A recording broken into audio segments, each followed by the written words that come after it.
Yeah, And does it record both our being faces or recorded. just the sound? I'm not technological.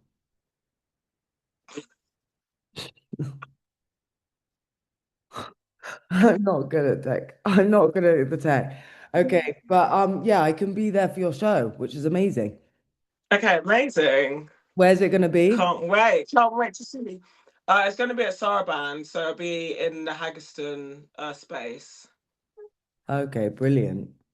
My child is just leaving so that we have like peace and quiet. Bye, Shy. You've got to, yeah, say hi, Taiba. Yeah. Oh.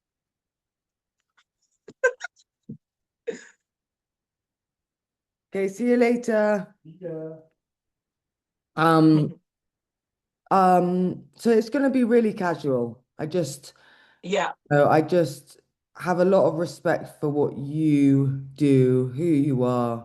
We're new friends, and you've come into my life at a wonderful time when I was like really looking for like just different sorts of women. And I just feel like, we like said this after Christmas. I was like, I had this moment where I was like, I really need to put like energy into these new female friendships in my life. And yours being one of those. So I'm really happy that you were able to do this little interview for me to celebrate our Mental friendship Health and our Awareness love. Month. And Yeah. yeah. And so it's just gonna be a few. I mean, do you want to introduce yourself a little bit? I mean, I could have. Yes. My name is Taiba Akhuetie. I am based in London. I'm an artist. My medium is hair. We are in my studio. There's loads of stuff made out of hair here.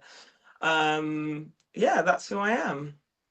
Um, and so I mean, you're wearing the t-shirt, so we'll kind of go through the kind of the ethos and the kind of the message that I was trying to kind of portray with the t-shirt. Um, Hmm. but everyone that I chose to kind of like wear it and especially for the kind of interview component of the collaboration with Girls Talking Cuckoo, for me really like stood for everything that I was trying to kind of put across with the t-shirt. Both, you're so vulnerable in regards to the way in which you talk about your life, but also in the other side of Out of Order is this woman who goes against the grain. And I think you do that beautifully with your work and your art and just the way in which you kind of navigate the world in itself. Were there Can you think of particular times in your life where you felt that things were out of order? Things felt jumbled and kind of there were, it was a moment in your life that you felt that you had to kind of navigate in a treacherous way in order to get through the other end. Um, I think that that's probably an ongoing thing that I think I struggle with things being out of order. I think because naturally, I think the way in which I work is often based on what I want to do. And sometimes when you take the leap to do something that is, a bit more obscure, I think having the trust in other people sometimes makes you feel like you're a bit hectic and out of order because you can't really have control over your journey. You feel like you don't have control over your journey because you're choosing to take a path that maybe people doubt. um and I think I've had that in terms of like when I've really put work into myself and like put myself out there with my work, and I feel like I've approached brands in the past and it feels like they really care about what I do, but then actually what they want from me is to kind of like mold me into something that I'm not. Mhm. And I think it's taken a long time for me to have control over the things that I want to do and constantly having to prove myself and still having to prove myself even though I can show what effect I have on with my work, I think it can sometimes feel that people don't really believe that, and that kind of takes away from you feeling like you're in control, and then makes you feel like you everything's out of order basically. So I think it's an ongoing thing. I don't think there's one specific time. I think it's something that I probably will have to deal with for a long time. But that's a challenge that I'm willing to take. And why do you think that is? Like, where do you think the doubt comes from? Like, in regards to the people that kind of like, because initially these people are coming for you. Do you know what I mean? They're looking. So where? So if they're looking to you for this collaboration, your work, your energy, and then the doubt comes in regards to like who you are, it doesn't really make sense to me. Where do you think that? Why do you think that is? Weirdly, it's like, yes, there is doubt, but I think the doubt truly lies within themselves, because ultimately, if you want to come to me for me, you're doubting the power that I have if we were to collaborate together, because you feel that if your audience see what I do 100%, you're not sure whether to trust in that. So I think there's a level of doubt in themselves because they can't trust that they can give me full ownership of working with them. Um, and I also just think that like people like the easy option. People don't really like to take risks. Yeah. And if working with me means, having to like take that risk, I don't know whether they're willing to do that. Um, so I think, yeah, I think it also comes down to the fact that they don't have belief in what effect I can have on them, basically. But yeah, sometimes I don't get it myself, to be honest.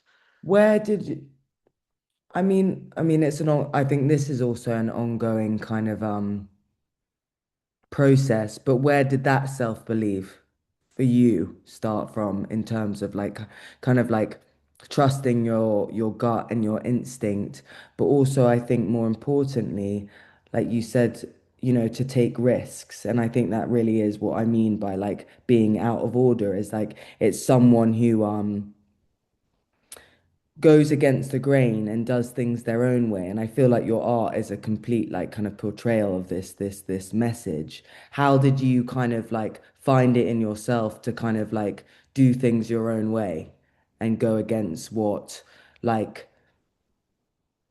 I society might view as like art or being a woman or doing things like a particular way? I think the real moment where I felt that I had the confidence to kind of do things my own way was when in lockdown. I basically I started my journey as a hairstylist, but I was always very DIY. I wasn't like classically trained, so everything that I did was very, you know it was very artsy. It wasn't like, a blow dry. It was like doing hair stencils on someone's head, and Yeah. you know putting like loads of gems on someone's head. It was quite out there.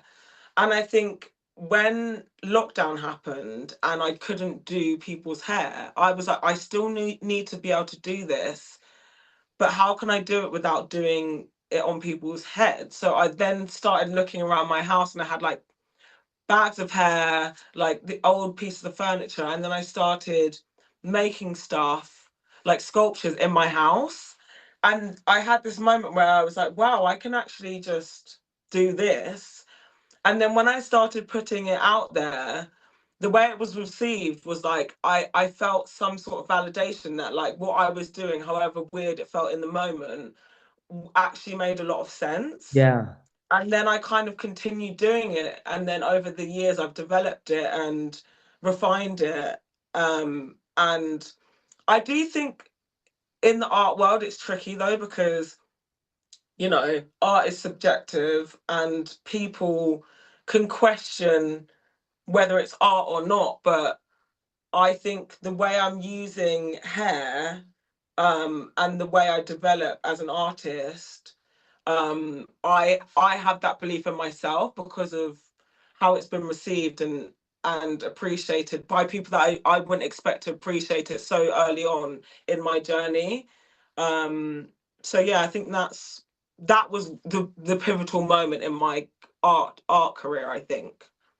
And what about kind of, I suppose, just more art aside, just as in like an individual? Do you know what I mean? Like, where does that that risk come? Where does the do you remember kind of, I mean, I suppose with age, one gets more confident, do you know what I mean? And like decides to kind of stay true to themselves and stop a kind of like allowing people to mold us into something that's more palatable or I suppose, you know, palatable and more kind of I suppose societally like Conventional. conventional, for the so when do you feel like you kind of went against that kind of way of thinking? Do you know what's really interesting? I feel like I've always kind of been like that. I feel like, Really? That's so cool. yeah, from a very early age, like even like, getting a full-time job. I've only had one full-time job in my life. And it's because I always felt like I don't it and it's not to say that working for somebody else is like not right, but I never felt that like working for somebody else was good enough for me. I always felt like I was born to do something for myself. And I remember after uni, I studied film and I worked at a production company, and then I quit and then I started working at Matches and assisting a stylist because I didn't really know what I wanted to do. And it was when I was assisting the stylist that I felt so like I was really in control of how I did things, that it didn't really make sense for me to be doing it for somebody else. And then I started like a pop-up hair um brand with my friend, but then I went solo with it. Um and I started that in 2015. Um and then obviously I developed from that. But I do think I've always had this urge to do stuff on my own. And even, having Nigerian parents, it's like hard to know whether they will be accepting of that, because all my siblings, they had full-time jobs all the time, they had security, and there's me like, working a part-time job and then in the week doing other stuff and then being broke and then them being like, when is this gonna work? Like, but I think that I've always trusted that I whatever I'm gonna do is I'm gonna do it for myself, and I'm not gonna be doing it for anyone else. Um, Not to say that what I do isn't for anybody else, because I do think it has value to other people. I just mean that I do think I've always been a bit of you know, a, an entrepreneur, as people would Yeah. say. And and when did your parents kind of like get down with that? When did they kind of like they just had to? They Your had to from the they just jump. had to. They had to, because unfortunately I won't listen to what they say. So, and they didn't mind that. Obviously, they had concerns, but they're really supporting parents, which I'm lucky. Um, However much I would be like, can I have some money, please? Because I'm literally not making anyway. I think that they always saw something in me, and they trusted that I would figure it out. Sorry, can you hear that? Oh, stop in a sec. What was that, fire alarm?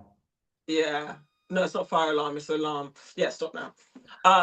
But yeah, I think from a very young age, I've always, I was always really into art and like weird stuff, like going and finding rocks and like making things. And so I think that They were just like, they, by the time, wait, are you the youngest? How many siblings do you have? I'm, so I have, from my dad's first marriage, he had three kids. Then from my mum and dad, there's four of us, and then from my mum, there's one. So that's eight. There's eight of us in total. Yeah. I am the third youngest out of us, but I'm basically the one that acts like the younger one. Yeah. So, but Well, that's my what I younger mean. By the time they got to you, they were like, you know what? Was they were like, we're just gonna have to let her do her own thing.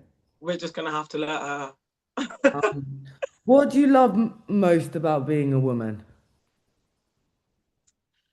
Um, I love that we are naturally nurturing, and that we have had to fight for what we want because it makes us stronger.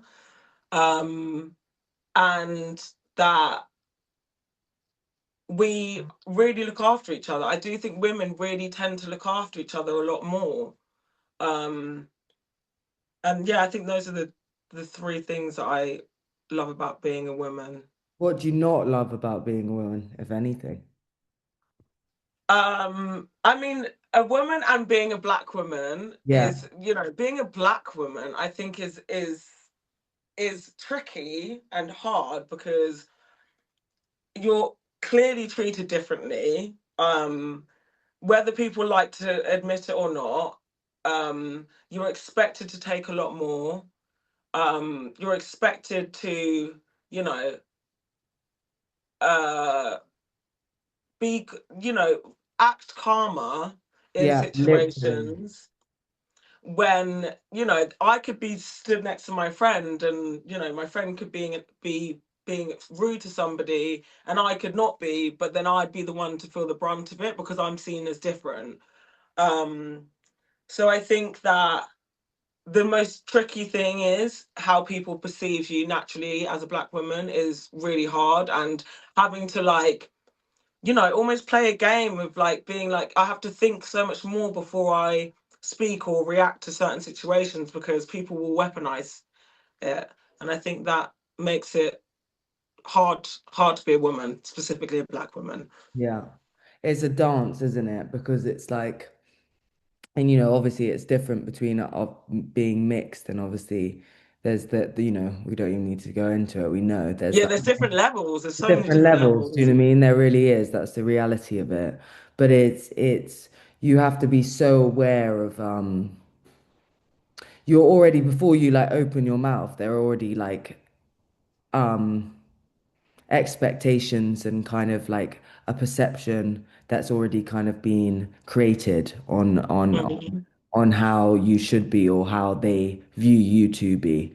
And so Yeah, the dance that you have to play, I see it in work all the time, how one is treated differently to their like kind of counterparts, just dependent on like, their hair color or more obviously importantly, exactly. color, Um, I think even braids, that's something that I feel Yeah. like pretty Like like actually you're probably treated differently when your hair's like this compared to when you're like, do 100%. you know what I It's mean? like It's so it is crazy. out of order. It literally is out of order. Like It's I'll out have of order. braids sometimes and I'll walk into shops and the way in which I'm treated in shops is so differently to when my hair is like out or maybe it's pulled Yeah. or straightened. There's been like countless amounts of times where I've been like um, you know, told that I've stolen something or like Yeah. people have like been a bit like fearful or something like that and Yeah. it's ridiculous, and that's It just is. it's And not. it's really interesting as well because like I mean not now because you know I've grown to love myself more, but like you said with the braids, like I would always be worried that like when I have braids, like will people not like find me less attractive or see me in a certain light because I had braids, and then it would make me like I used to always have weave all the time because I'd be worried about how people looked at me. Now I'm like, no, fuck you. Like, why should I? Sorry, I'm not, if I'm not, you can bleep that out. No. Um, but yeah, like, why should I be seen as different because I have a style that is inherent to my culture? Like, why is that? Why are you scared of me now that I've got braids? But if I put a weave on or put a wig on, you know, But you isn't it treat me mad to differently. be, you just said it, it's like to not, to feel like I wouldn't be attractive. And that's really what it was. I think people get so twisted, when we start talking, obviously braids have become such a kind of a trendy thing, Mm, in other out of our own culture. Do you know what I mean? yeah, But it's like when people are like, like up in arms about why we're so protective about it, it's like because I don't think you understand. It's like when it was on us, it wasn't deemed as this like beautiful, Exactly. attractive thing. But when it's Yeah. taken away and molded into Yeah. something else, then it's palatable and it's fine, you know? Yeah. Someone else, someone who who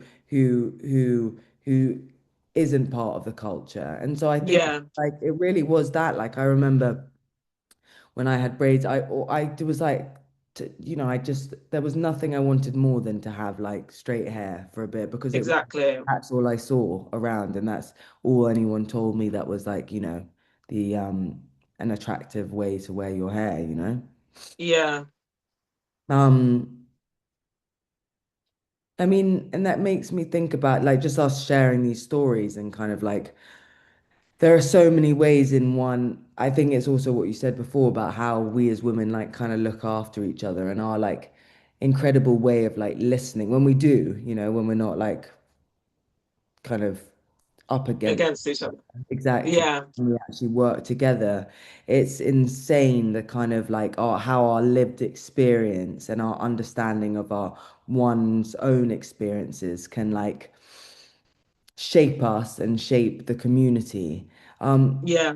How has like listening to other, I think more importantly for you, like black women, how has like listening to other black women's lived experiences like shaped your understanding of your own identity and challenges? I think it's like there's a weird thing where you feel some sort of you have a 360 moment where you're like you feel really seen Yeah, when at moments in your life, especially for me, I grew up in a white middle class area. My parents were from Nigeria. They didn't have a lot of money, but I was thrown into that.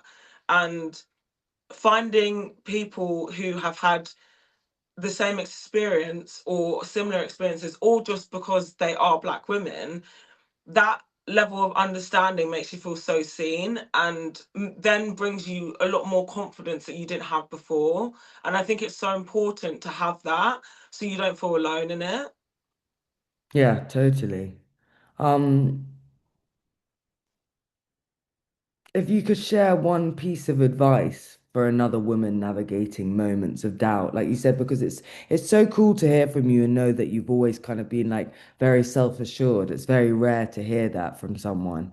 But moments of doubt or dealing with people who doubt you, can you share any piece of advice that for someone kind of navigating, um, you know, a lack of self-belief or disconnection? I actually do think to some degree it is quite important to take a moment to think about why you are doubting yourself and then move past that, because that doubt is actually going to push you further. If you're always just feeling like everything that you do is great, then actually you might not develop. I think having those moments of self-doubt, if you can push through that, then you're always going to get through at the other end. So I think that, like, don't think because you're doubting yourself means that you're doing something wrong. I think that it is just a moment of, you know, making sure that you actually are in the right headspace to push through it and to realize that, because that self-doubt, when you do achieve the thing that you thought you were going to achieve, you'll look back at that and be like, oh my god, I'm so glad that I pushed through that. So I think ultimately it is just about not being afraid to push through it, if that makes sense. I don't know if I'm explaining that No, you right. do. It's like you said, it's the messiness. Like, you know, when you said you like call my parents up because I'm broke. Do you mean like everyone? I think we're like, especially young people right now, like they're kind of fed this idea that life has to be like linear and perfect. And you're watching like, Mm, you know, young entrepreneurs suddenly become millionaires overnight, and you're watching like people become influencers and they are on private jets and they eat fucking nice dinners all the time. Do you know what I mean? And you're yeah. this like reality that isn't real. And I think what I Yeah. wanted to convey with this t-shirt was to kind of like celebrate the messiness and like you said, the doubt, the fact that one has to go through things in order to achieve like growth within their lives and to kind of Yeah. and to kind of find a deeper meaning of themselves initially. Do you know what I mean? It's like if I hadn't Yeah. fucking like done all the shit that I did, which wasn't always great. I'm not a Yeah. perfect human, but it's like if I hadn't done all of that, and by no means do I wish it upon anyone, but we all have to go, like life is messy. Do you know what I mean? It's like, Yeah. there's grief, there's anger, there's like, pain, there's heartbreak. I've been Yeah. and it's but all those things, a culmination of those things, has only brought me further to understanding who I am and the people that I want to Yeah. know and the connections that I want to build and the way in which I want to kind of be portrayed within my kind Yeah. of career and world, you know?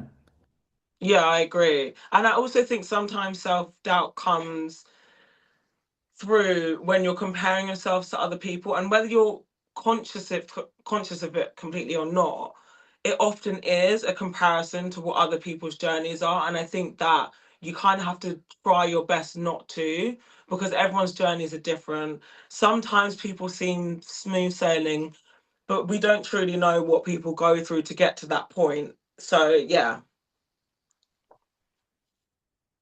Thanks. Woo! Thanks, Diver. You're the best. Thank you so No, much for you're the being here. best. It really means so much to me. I like I said, like it was like literally woke up Thanks for one having me morning on. and turned to my boyfriend. I was like, I have this new friend, and my new resolution is to put more effort into my new friendships. And then I checked my phone and I was like, do you want to come to an Arsenal match? I was like, yes, literally. No, I love that. I love No, but I've that. been FOMO. I've been FOMO because I haven't been around. You've been to Arsenal matches with Keswa. You went to Tracy Emin, another Oh, we border did. woman. We missed you. We missed you There's, every time. there's a woman who does things her own way. Do you know what I mean? Fucking hell. Yes. She's cool. Jesus Christ. There was a Um, lot, but it was amazing. but so I will see you for your art show. When do you get back? I get back on the 16th. Okay, Yeah, perfect. so I'll be around. Will you text me the show I'll, details? I, yeah, I'll send you the details So for how sure. long are you going to Vietnam with your man? Yes. I'm going from the 26th. I get there on the 27th and then I come back on the 11th. Okay, amazing.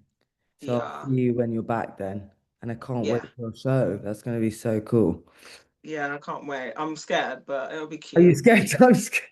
I am scared because I've got so much to do, but like it will be fine. I'll always figure it out. Yeah, exactly.